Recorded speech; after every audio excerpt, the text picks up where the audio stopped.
On va avoir maintenant le plaisir de retrouver quelqu'un qui était là ce matin. Elle va nous parler de mathématiques. Elle est mathématicienne elle-même, vice-présidente de la Société mathématique de France, coordinatrice du collectif Maths et Sciences. J'ai le plaisir d'appeler sur scène Mélanie Guéné. Merci de l'applaudir.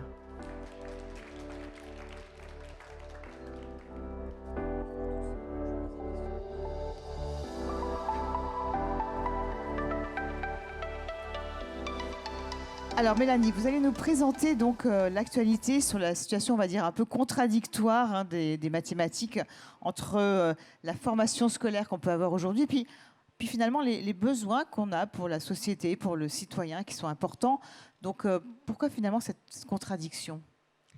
Alors d'abord, je voulais remercier l'organisation de Systémique et particulièrement Aude qui s'est démenée pour organiser cette journée. Je suis ravie de pouvoir parler un petit peu des mathématiques auprès du grand public et des parents. Alors, j'ai pas réussi à faire défiler le... je sais pas. Ça va venir. Alors, c'est ça ? Il faut appuyer sur le vert. Sur le vert. Ah voilà. Vous alors là, je suis allée trop loin. Alors, on revient avec le rouge, voilà. Donc moi, je suis Mélanie Guéné, je suis enseignante-chercheuse à l'université Paris-Saclay, donc j'habite pas très loin. Je suis mathématicienne. Et je m'occupe de la Société mathématique de France, au sein de laquelle j'occupe la place de vice-présidente en charge des questions d'enseignement. Et dans ce cadre-là, donc, je m'intéresse avec un grand collectif de l'ensemble de la communauté mathématique. Je m'intéresse à des questions de fond sur la formation en mathématiques des élèves depuis les petites classes jusque dans le supérieur, et puis également à la formation des futurs enseignants, puisque nos étudiants deviennent aussi des enseignants. Et donc, en fait, on a une vision un petit peu générale de ce système de formation. On interagit avec les tutelles et les ministères, notamment pour ce qui concerne ces questions-là qui sont sensibles. Et il se trouve que la dernière réforme du lycée et de la formation des enseignants nous a inquiétés à plus d'un titre, et en particulier au sujet de la suppression des maths et des sciences dans le tronc commun. On en a parlé déjà. On en a parlé déjà largement. Et tout le monde est d'accord pour dire que... Tout le monde est d'accord. Et donc, je vais vous remontrer quelques chiffres à une baisse, effectivement, du nombre de voir filles. un petit peu quelles ont été nos productions et puis ensuite à quoi ça nous a menés. Donc, en tant que société savante, on est tout petit, en fait. On n'est pas visible du point de vue de la société, puisqu'on est très dans notre communauté de chercheurs. Et ces petites notes qu'on a écrites, qui récapitulent un petit peu l'évolution des élèves et de leur parcours en mathématiques au lycée, ont permis de nous rendre visibles dans les médias. Et donc, ça nous a permis de dialoguer avec les journalistes et du coup, de rendre visible ce problème qui commençait à être perçu par le monde économique, mais dont on n'avait pas pris encore l'ampleur. Et donc là, vous voyez des exemples de l'ampleur, en fait, de l'abandon des maths en première, que j'ai récapitulé depuis 2001, parce que, en reprenant les données publiques, c'est les données auxquelles on a accès facilement. Et donc, vous voyez sur le graphique de gauche comment le pourcentage de garçons et de filles a brusquement chuté parmi les élèves qui faisaient des maths en première. À cause de la disparition de la filière ES. Voilà, à cause de la disparition de la filière ES et à cause de la disparition des filières tout court, en fait. Le fait que les élèves ne soient plus guidés dans un parcours type un peu général pour la S, qui avait permis d'augmenter le nombre de filles un petit peu dans ces filières scientifiques. Et puis cette filière ES qui, d'un coup, perd son contenu de maths qui était associé avant au contenu de sciences économiques et sociales. Voilà. Donc il y avait une très forte interaction entre le prof de SES et le prof de maths qu'on a complètement perdu avec la disparition du groupe classe et puis ce choix des spécialités. Donc ça nous a permis, de mettre à jour ces problèmes qui sont très importants, qui avaient été sentis par le monde économique. Et pour vous expliquer pourquoi, en fait, c'est important d'agir là, en amont, au niveau du lycée, d'abord parce qu'on voit qu'il y a des ruptures. Et puis si vous regardez le graphique de gauche, on voit que les filles sont plus impactées que les garçons. Si vous regardez le graphique de droite, vous avez la part des filles en terminale Et vous voyez que quel que soit le nombre d'heures de maths suivies, en fait, il y a une baisse énorme de la part des filles. C'est-à-dire qu'on fait un recul en arrière de plus de 30 ans, en fait, hein, dans les questions de parité filles-garçons, donc qui est absolument dramatique. Et ce qui est très important de comprendre, c'est que malgré tous les efforts pour dire on va essayer d'améliorer les choses, on va essayer d'informer mieux, on va essayer de lutter contre les stéréotypes, ce ne sont pas des choses nouvelles. En fait, c'est des choses sur lesquelles on travaille depuis 30 ans. Les associations de défense des femmes dans les carrières scientifiques, elles sont anciennes, elles ne sont pas d'hier. Et donc, la question de l'action du discours sur ces choix d'orientation, en fait, c'est ce qu'on voit dans la courbe, les courbes en vert et en orange. On voit que la part des filles dans la courbe verte, elle augmente doucement. Et ça, c'est en fait, quand il y a un système en place, les effets du discours vont avoir des effets tout petits, année après année. Et c'est important de comprendre ça parce qu'il faut bien se rendre compte que quand on veut travailler sur le discours, on ne peut pas espérer d'avoir des ruptures comme celles qu'on voit en pointillé. La rupture qu'on voit en pointillé, elle est liée au changement d'offre. Voilà. Et donc, si on veut rétablir un peu d'équilibre, tant qu'on n'agit pas sur l'offre, on est coincé. Et en fait, ça, c'est un message qui est très important. Et on voit très bien là sur les cours parce qu'en première, on a 4 ans de recul maintenant. Vous voyez, il y a 4 ans. C'était mis en place en 2019. On voit que la première année, ça bouge un peu entre 2019 et 2020. Puis depuis 2020, il ne se passe plus rien. Et il ne se passera plus rien. L'année prochaine, il ne se passera plus rien. Voire, ça va s'aggraver parce que l'heure et demie va peut-être impacter, pas forcément dans le bon sens, cette courbe-là. Donc, non seulement il ne se passera plus rien, mais peut-être ce qui va changer dans l'offre l'année prochaine va encore faire descendre cette courbe. Alors, qu'est-ce qu'il faut faire alors ? Alors, du coup, il faut agir sur la structure. Ça veut dire qu'il faut absolument renforcer. Donc, on parlait d'image. On a beaucoup parlé de l'image transmise des mathématiques par la société. Et donc, il faut agir sur cette image. Alors, les maths, mais pas que, les sciences aussi. Et donc, il faut s'interroger à qui transmet l'image.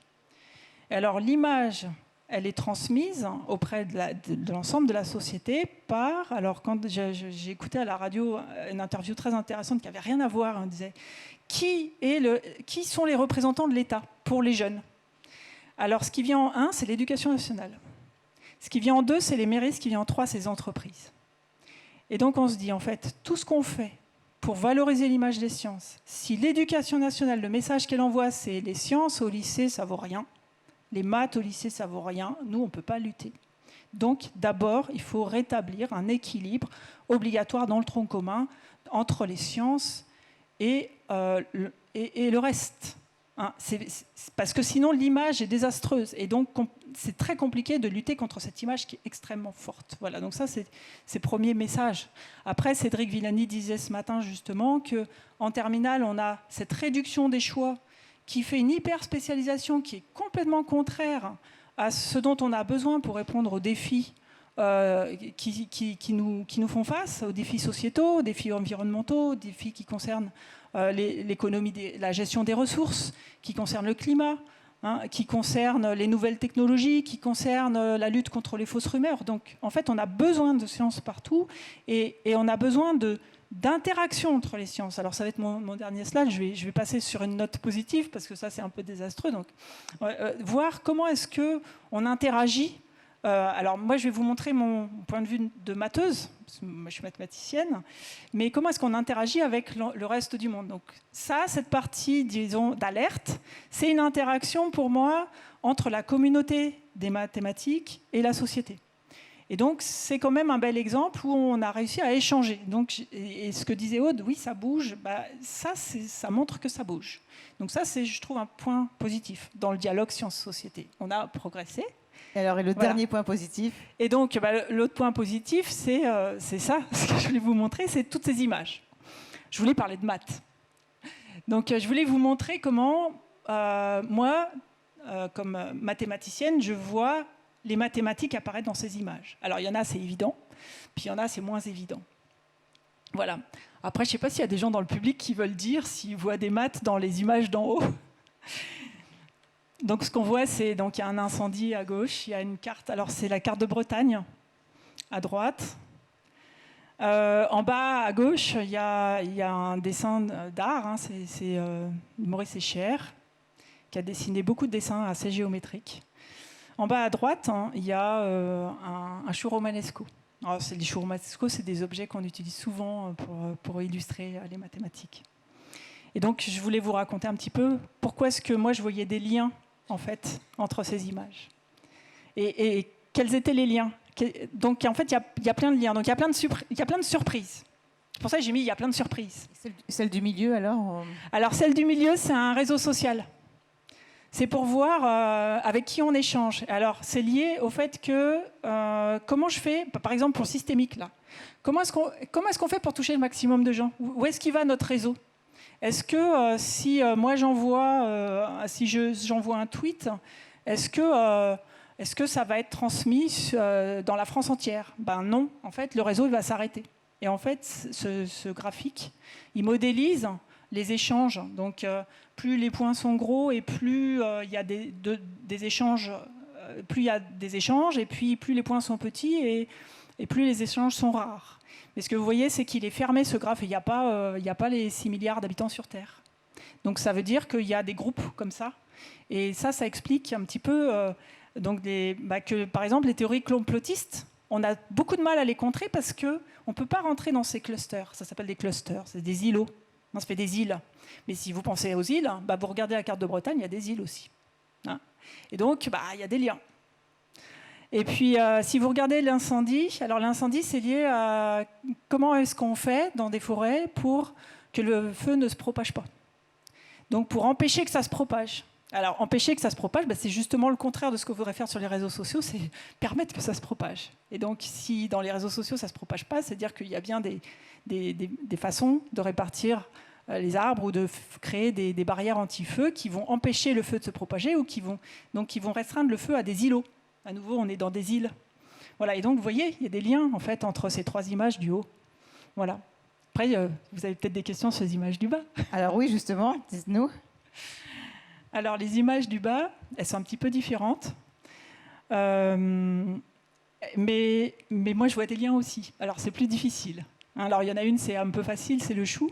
Parce que ce qui se passe sur la côte de Bretagne, ou si on regarde sur la frontière, donc, je vous ai parlé des transmissions. Alors, les images du haut, c'est plutôt lié à ce qu'on appelle la percolation, c'est-à-dire le fait que l'eau, elle traverse le filtre à café. D'accord ? Alors ça va se décliner dans plein de domaines. Ça va se décliner aussi, donc vous le voyez sur les feux, donc en environnement, mais aussi dans les nappes phréatiques. Est-ce que les pluies, l'eau va pouvoir traverser et pouvoir aller jusqu'aux nappes? En ce moment, on nous dit plutôt que non. Voilà, mais du coup, c'est des problèmes de percolation. Donc, il y a des seuils critiques au-delà desquels l'eau ne va pas traverser la couche terrestre pour aller jusqu'aux nappes phréatiques. Donc, vous voyez, en fait, on touche à plein de domaines. Donc, je vous parlais d'interdisciplinarité. Donc, on est dans l'environnement, on est dans les ressources. Et puis, on est dans les réseaux sociaux. Donc, on fait aussi des sciences sociales, quelque part. Donc tout ça, c'est un petit peu lié. Et puis les images du bas, c'est plutôt lié au pavage. Alors, donc là, il faut que je vous parle de les frontières. Donc je disais, on traverse, d'accord? On traverse, mais à quelle vitesse? On voit très bien sur l'image du feu qu'il y a une propagation, donc il y a un front. Et ce front, il a une forme très compliquée. Il a une forme compliquée. Et en fait, la carte de Bretagne, elle a aussi une forme compliquée. Alors, ces formes compliquées, c'est l'idée qu'on va avoir du mal à les mesurer et que si on zoome, on va avoir du mal à les mesurer parce qu'en fait, elles sont très complexes et plus on zoome et plus on voit des détails. Et donc, cette notion-là de plus on zoome et plus on voit de détails, c'est des notions d'invariance par changement d'échelle, on appelle ça. C'est-à-dire quand on grossit, on revoit la même forme en plus petit. Et c'est ce qui se passe pour, par exemple, le dessin d'Escher, j'ai choisi pour ça, c'est ce que si vous voyez sur les bords du disque, ça s'appelle un disque de points carrés. Donc là, c'est une représentation d'un objet mathématique, en fait, en art. En fait, on va voir les poissons, ils sont plus petits, mais si on zoome, on va les revoir en grand. Donc on va revoir l'espèce de pavage qu'on voit au centre, ou sur les bords du disque, sur les extrémités. Ils sont juste plus petits. C'est un peu comme si on était au sommet d'une montagne et puis qu'on regardait en bas. Il y a un effet d'optique, quoi. Il y a un peu comme un effet d'optique, oui. C'est un petit peu plus compliqué, mais c'est l'idée. Et le chou, c'est pareil. Le chou, c'est plus je zoome et plus je vois des petits choux qui ressemblent aux gros. Voilà, donc en fait, tout ça, c'est ce qu'on appelle des formes fractales et qui sont invariantes. Et le dessin du milieu, il est lié au cliché de l'université de Marbourg, où on voit des pavages. Et ces pavages, ils sont spéciaux. Alors, ils font partie de ce qu'on appelle les pavages apériodiques. Et je les ai mis là parce que, je disais, les maths, c'est plein de surprises et c'est plein de vie. Et dans la vie, il y a aussi l'idée préconçue. Donc, je reviens sur l'image des maths. Donc, vous voyez, les maths, il y en a un peu partout. Et l'image des maths, c'est aussi souvent, c'est du calcul. Qu'est-ce que vous cherchez en maths? Il n'y a rien à chercher. Oui, il n'y a pas forcément de surprise, alors que vous nous dites qu'il y a des surprises. Voilà, et donc il y a des surprises. Et donc, ce pavage-là, il a 1 mois, et c'est une découverte majeure, qui était un problème ouvert d'un grand savant qui s'appelle Hilbert, qui s'appelle le problème Einstein pour une brique, qui s'interroge sur le fait qu'on puisse carreler. Un pavage, c'est comme un carrelage, mais de façon pas homogène. Alors, on sait, c'était des questions auxquelles on a répondu dans les années 60, mais avec plein de formes de carreaux différentes. Et puis après, il y a un mathématicien qui s'appelle Roger Penrose, qui a trouvé avec 2 formes, 2 triangles, ou alors les cerfs-volants et les fléchettes. Et puis un chimiste aussi, qui a trouvé des quasi-cristaux, dans lesquels on trouve le même genre de propriétés, de ces pavages qui ne se répètent jamais, avec plusieurs formes. Et donc, vous voyez sur le cliché, 2 formes, il y a des triangles et des carrés qui apparaissent, ils sont dessinés. Et celui-là, il a été découvert il y a 1 mois. Il y a 1 mois, c'est un exemple d'un pavage qui ne se répète jamais avec une seule forme. Voilà. Et donc, il a 1 mois, il est tout neuf. Il est tout neuf.